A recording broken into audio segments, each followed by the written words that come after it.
L'interactivité en classe, c'est un sujet important, hein.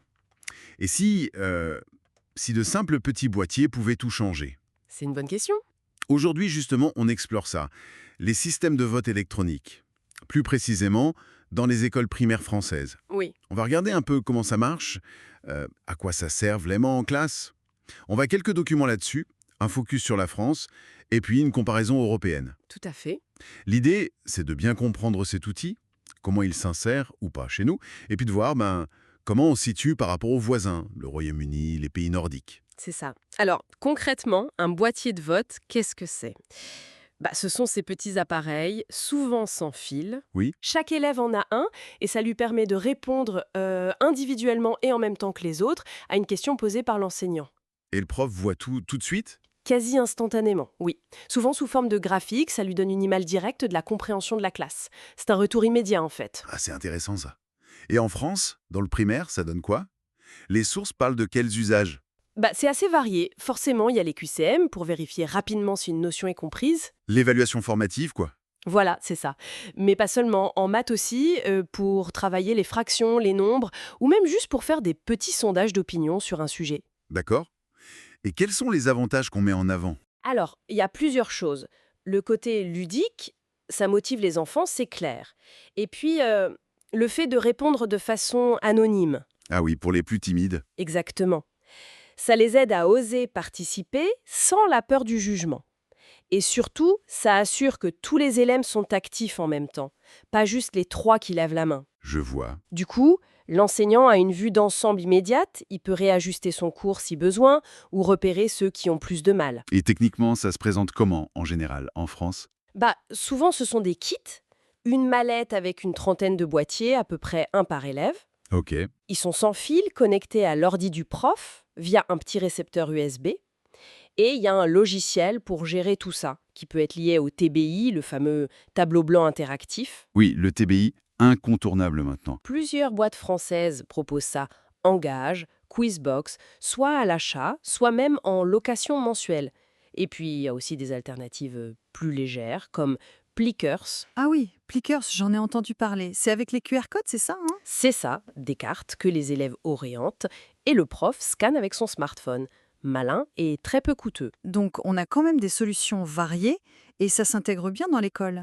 Ça semble s'insérer dans l'écosystème numérique qui existe déjà.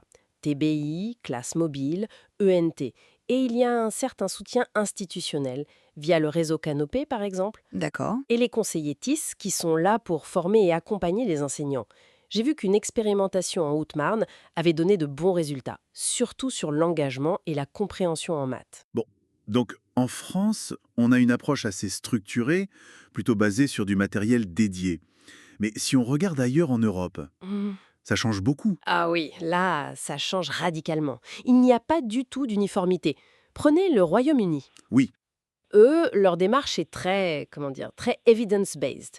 Ils cherchent la preuve de ce qui marche. basé sur la recherche, donc. Voilà. Des organismes comme l'EE évaluent l'impact de ces outils qu'ils appellent d'ailleurs Learner Response Systems de manière très systématique. Ils veulent des chiffres, des preuves d'efficacité. Très pragmatique. Hmm.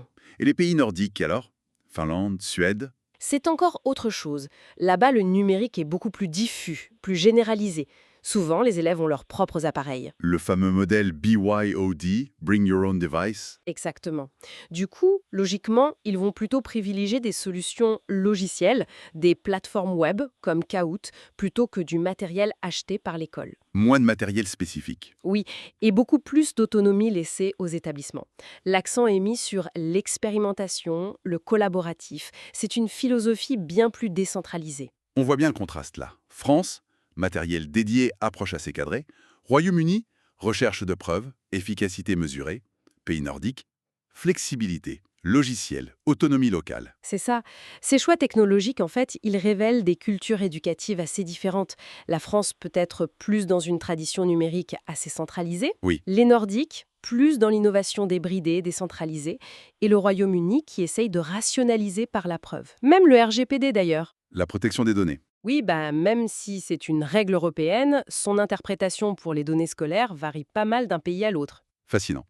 Et est-ce qu'on sait ce qui marche le mieux, finalement, hein, en termes d'efficacité. Bon, tout le monde est à peu près d'accord pour dire que ça booste l'engagement des élèves. Ça, c'est un point commun. D'accord. Après, pour l'impact sur les résultats scolaires purs, le Royaume-Uni, avec son obsession de la mesure, est sans doute le pays qui cherche le plus à le documenter. Ils auront peut-être les données les plus solides à terme. Peut-être.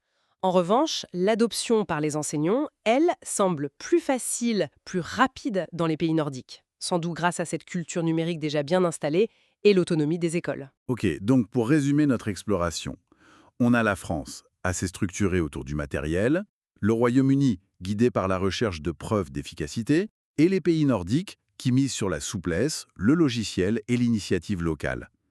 Clairement, pas d'Europe unifiée sur ce plan-là. Non, loin de là. Et ça nous amène peut-être à une dernière petite question un peu pour la route. Je vous écoute.